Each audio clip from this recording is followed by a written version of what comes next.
again, looking at long, it might be a great idea initially, but what are the long-term That's another thing I effects? think representatives need to do that they're not doing. Because they're when you're doing it for your political career, you're thinking about the next election.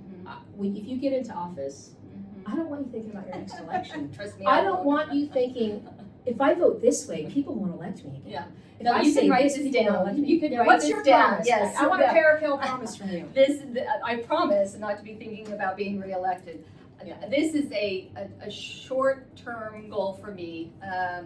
I'm running because somebody needed to step up, and I think I have some skills and the desire to learn and listen. And You're not trying to stay in there until you're 80. No way. You're not gonna die in office.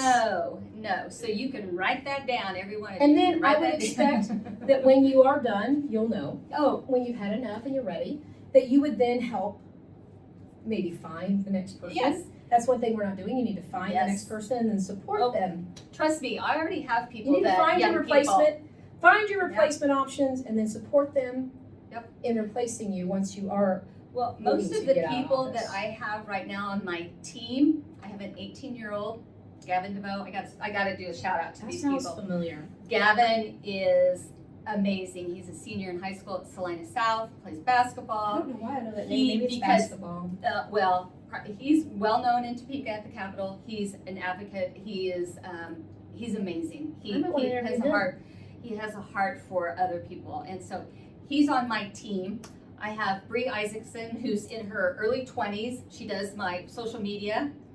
And your social media is pretty good. And it's not the normal person you're in. It's all her. And these two, and then my treasurer is, Margaret Cole. And I'm not paying them because we don't have the money yet. When I look at your campaign finances, yes, I will also look at where you spent your money, and I don't want to see you going out of the country for something. No. I don't want to see. I'm going to look at and that's the thing too. I don't just care where your money comes from. I want to know what you did with it during your campaign. How did you spend it? But you should care where the money comes I from. definitely care. That's like number one. You need to go look at Kansas Helen, because the work you're doing with collecting data. Love data. And then sharing it. Spreadsheets. I love pie charts. Find her 107 information about. I did yours already. Yes. And the profile. The profile about where everyone except 2 of our initial contributions came from individual supporters. And then I can't remember those 2, but they weren't like... one was a reimbursement from the Kansas Dems for my that's right. It was Democratic Party people. And then the second $850 came from the Young Democrats. I want to see how much money came from out of state. I want to look into who these people are, and I've put in there, I didn't have to have one for you.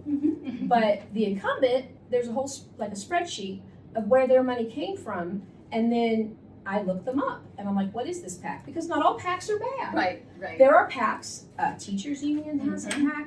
Firefighter Union has a PAC. There are a lot of different PACs that are doing a lot of good things. And so I looked into the PAC, and what are they? And I was like, why is this biomedical company PAC or this whatever PAC from across the state worried about my Kansas house rent? Or from a different state altogether. And really, at the end of the day, what is bothering me the most about so far the districts I've done is that there are no individual monies coming in. They are inspiring no individual people to. How are they getting elected? Well, they're getting elected because they have no other option. Yeah, so now they do. Now you have another option because that's what's happening here. Is like they're going to win. Yeah. So why campaign? Why go out and talk to people? Because I'm going to get elected anyway. And then they get in office and they just put a rubber stamp. And I don't know your opponent. Yeah. All I know is the data I see and their voting record and stuff. And I just want to make sure that there are people in there for the right reasons. And I don't think that's unreasonable. No, I agree.